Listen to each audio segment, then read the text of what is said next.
Right now, as you're watching this video, you're wearing a mask. Not a physical one, a psychological one. And here's what's terrifying. You might not even know it's there. This mask is so perfectly fitted to your face that you've forgotten what you actually look like underneath. Carl Jung called this the persona, and he discovered something that will shake you to your core. Most people live their entire lives without ever taking this mask off. They die as strangers to themselves, having spent decades perfecting a performance for an audience that was never really watching. In the next 30 minutes, I'm going to show you how to recognize your mask, understand why you created it, and decide whether it's serving you or suffocating you. Carl Jung wasn't just theorizing about masks from an ivory tower. He was a man who nearly lost himself to his own persona. As a young psychiatrist in early 1900s Switzerland, Jung felt enormous pressure to conform to the rigid expectations of academic medicine. He wore the mask of the rational, scientific doctor, while his inner world was exploding with mystical experiences, dreams, and visions that would have destroyed his career if revealed. Jung's breakthrough came during what he called his confrontation with the unconscious, a period where his carefully constructed professional persona began to crack.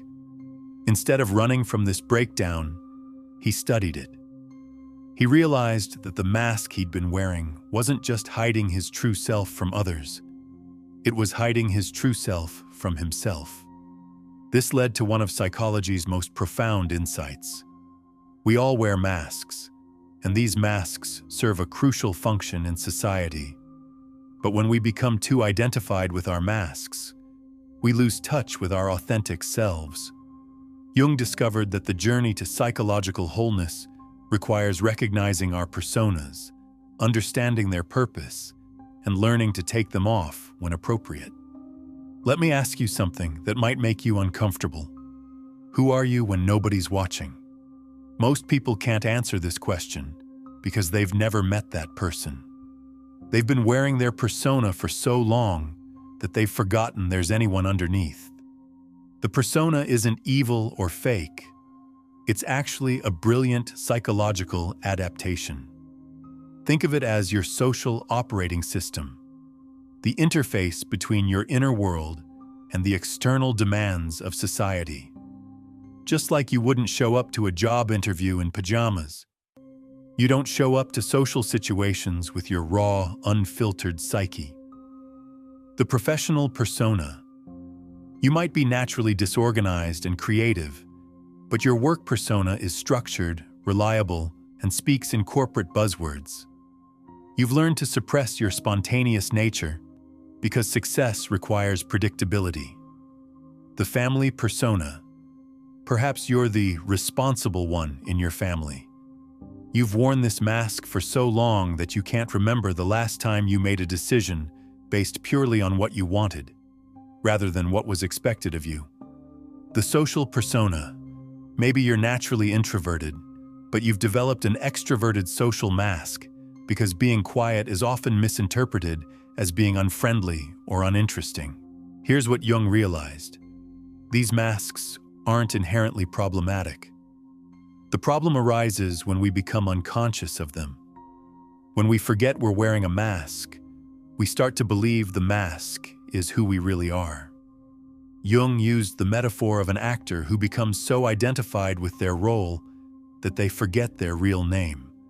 The actor goes home still wearing the costume, still speaking in character, until eventually they can't remember who they were before the performance began.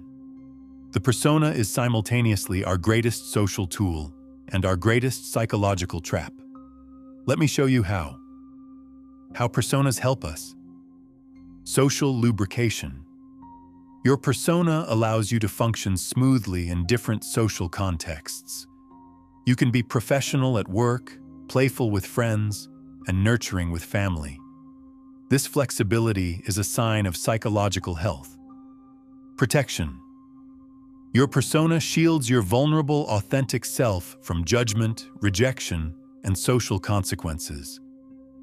If someone criticizes your work persona, it doesn't necessarily wound your core identity. Skill development. Sometimes wearing a mask teaches us valuable skills. The shy person who develops a confident public speaking persona might eventually integrate some of that confidence into their authentic self.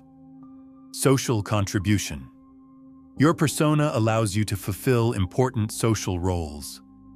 The teacher persona, the parent persona, the leader persona, these serve society and can be deeply meaningful. How personas harm us.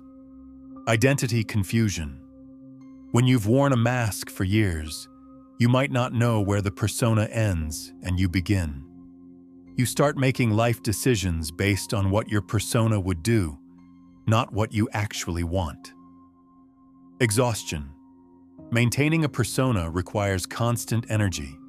You're essentially performing all day, every day. This is why many successful people report feeling empty despite their achievements. They've been feeding their persona while starving their authentic self. Relationship problems. If you only show your persona to others, your relationships become shallow. People fall in love with your mask, not you. This creates a terrible loneliness. You're surrounded by people who don't actually know you. Creative stagnation. Your authentic self is the source of your creativity, intuition, and genuine passion. When you're over-identified with your persona, you cut yourself off from these vital energies. The persona trap. Jung observed that many people become prisoners of their own success. They achieve everything their persona wanted, only to discover they feel empty and unfulfilled. They've climbed the ladder of success only to realize it was leaning against the wrong wall. Now comes the crucial work. Identifying your own masks. This requires brutal honesty and careful observation. The persona recognition exercise. Step 1. Context mapping. For the next week, pay attention to how you behave in different contexts. Notice how your voice changes in different settings, which aspects of your personality you emphasize or hide, what you talk about and what you avoid mentioning, how your body language shifts. Step 2. The energy audit. Ask yourself, in which situations do you feel energized and authentic? When do you feel drained, like you're performing? What activities make you lose track of time? When do you feel like you're acting rather than being? Step 3. The contradiction check. Look for internal contradictions. Do you give advice you don't follow? Are there parts of your life that feel disconnected from each other? Do you have different values in different contexts? Are there aspects of yourself you only express in private? Step 4. The childhood comparison. Compare your current self to your childhood self. What qualities did you have as a child that you've suppressed?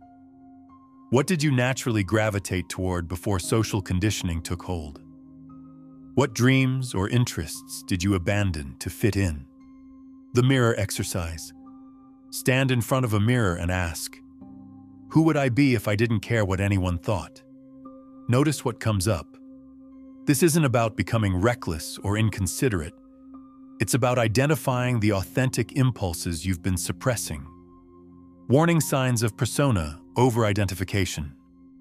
You feel like an imposter in your own life. You're successful but unfulfilled. You can't make decisions without considering others' opinions. You feel exhausted by social interactions. You have different personalities in different contexts that feel disconnected. You've lost touch with your own preferences and desires. The goal isn't to destroy your personas. It's to develop a conscious relationship with them. You want to be able to put on and take off your masks deliberately, rather than being unconsciously controlled by them. The integration process.